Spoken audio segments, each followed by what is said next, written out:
The star of today's topic revolutionized the world in more than one way. It is available everywhere, from roadside kiosks to the most upscale luxurious places, and loved by everyone from toddlers to senior citizens.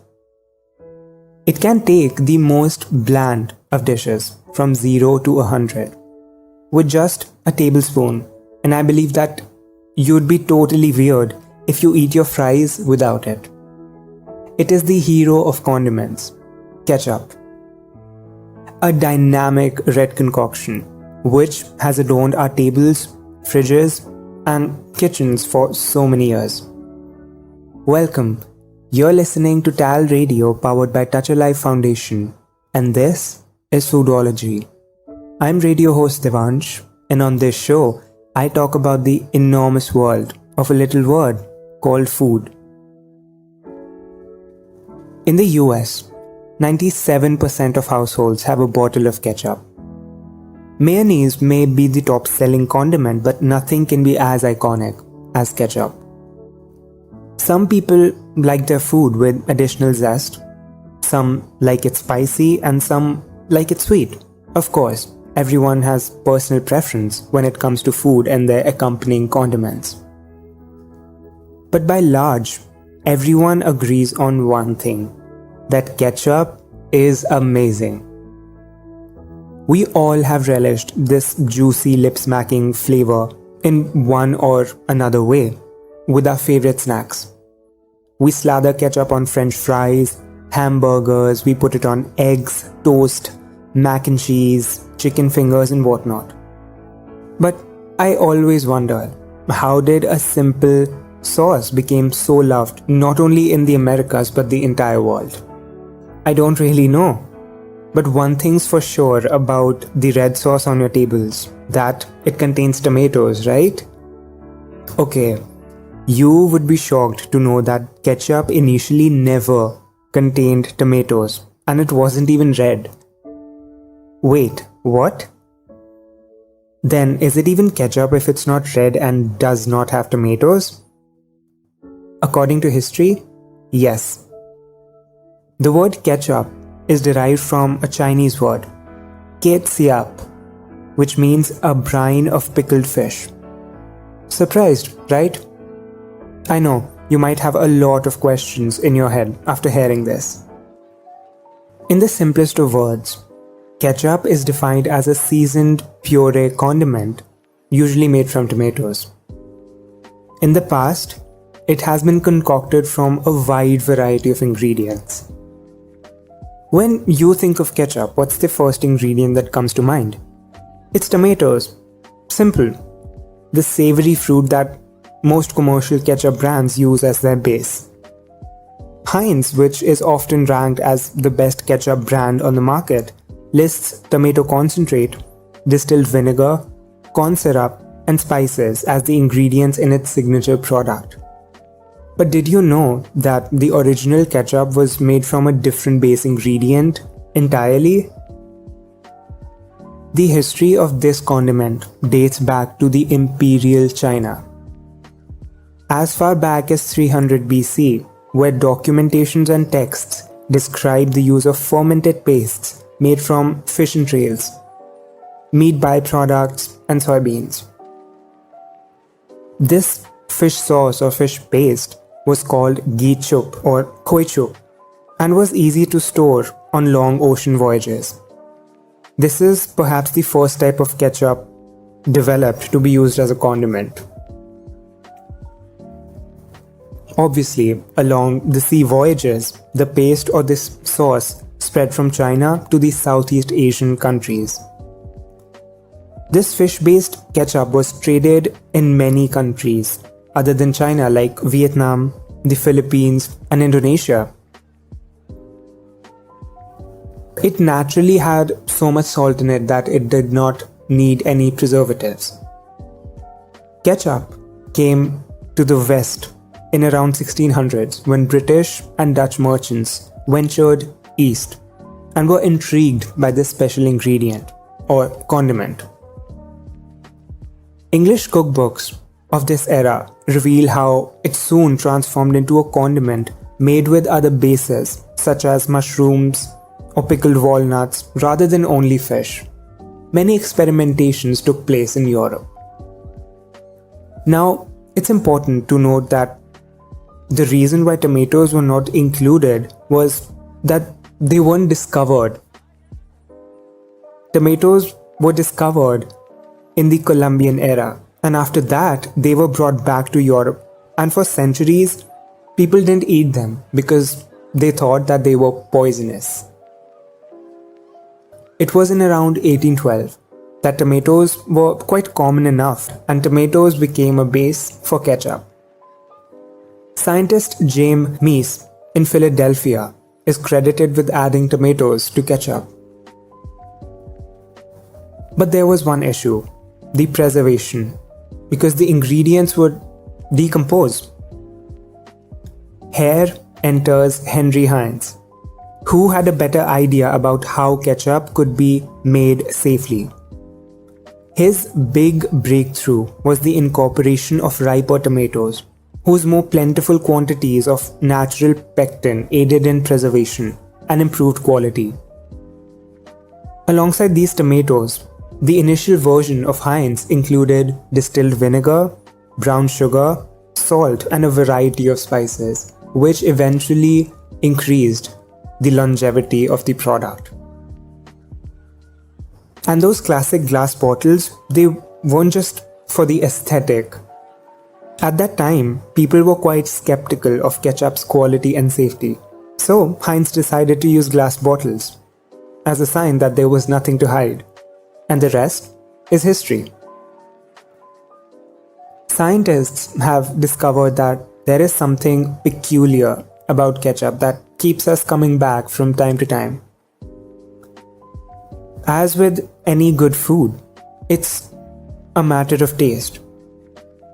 Let's get a bit scientific. Our perception with taste is made up of 5 separate sensations or tastes: sweet, salty, bitter, sour, and umami. There are many sauces that cater to 1 or 2 of these senses, but almost all fail to hit us with all 5. Remarkably, ketchup is one of the only foods on earth that does. Sweetness signals high energy food. Saltiness means important electrolytes, which are vital for the functioning of every cell in the body, including those that keep your heart beating. Bitterness is a heads up that you might be eating something that's wrong or poisonous. And sourness is a nudge towards citrus fruits and vitamin C, or an alarm for rotten fruit. It is for this reason that some scientists have dubbed ketchup as the perfect food. When we taste it, our entire palate is satisfied to an extent where, if the manufacturer gets it right, we don't get one particular spike of flavor, but rather an overwhelming sense of deliciousness, where all the flavors are bursting together. This is why ketchup is the ultimate accompaniment to any dish, and it's majorly because of this new taste called umami. You know, when you eat out at a restaurant and take the first bite of any food, it simply makes you keep on wanting more. That's umami. It's hard to articulate. It's translated from Japanese, which simply means delicious. It is that indescribable sensation that makes some food irresistible. You can't exactly say what it tastes like, but you know when it's there. Umami is so sought after that scientists have spent years creating and perfecting a controversial and a well-known shortcut, which is MSG, or monosodium glutamate. It was first introduced in the 20th century. This is the reason why fast food and unhealthy snacks seem so delicious, despite all the nastiness that we know lies within. False rumors about the negative health impacts of MSG have flown around since the 1960s, but the reality is simply that the umami substitute is an affordable, straightforward way to inject flavor into naturally flavorless food. All in the pursuit of umami taste and making you want more. Ketchup is a low-calorie condiment made from simple ingredients like salt, pepper, vinegar, and tomatoes. Compared to other notable rivals like mayonnaise, ketchup contains no fat and has lesser calories. The lycopene content of tomato, which is the prime ingredient of ketchup, cuts down the risk of cancer in bladder, lungs, and stomach by several degrees. So eating about 2 or more servings of tomato ketchup in a week can do you more good than harm. But for some people, the sugar and salt content of ketchup is a matter of concern.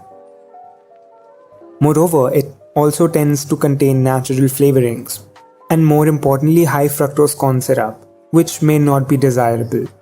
So, the key here is not to abandon ketchup on the whole, but to reduce the consumption. Foods like pasta, pizza, bread, French fries, fried chicken, burger are served with tomato ketchup. However, it is important to know the side effects that ketchup has on overall health.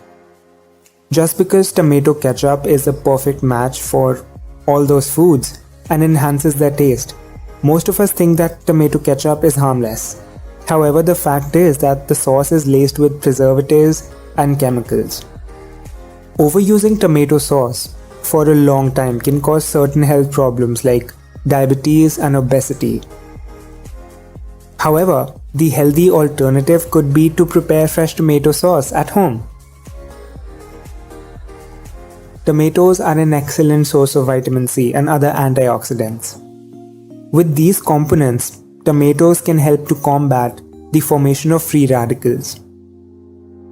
The fiber, potassium, and choline content in tomatoes all support heart health. So by making homemade tomato ketchup, you would be extracting all these benefits for yourself and your loved ones. With just a few ingredients, you would be able to make your very own homemade tomato ketchup. And it comes close to those brands in terms of taste, texture, and color. This ketchup recipe starts with crushed tomatoes, unlike many other recipes that start with tomato paste. Distilled white vinegar is essential for ketchup's signature tanginess, plus it elongates the shelf life. White sugar cuts the acidity of the tomatoes and vinegar, offering a hint of sweetness.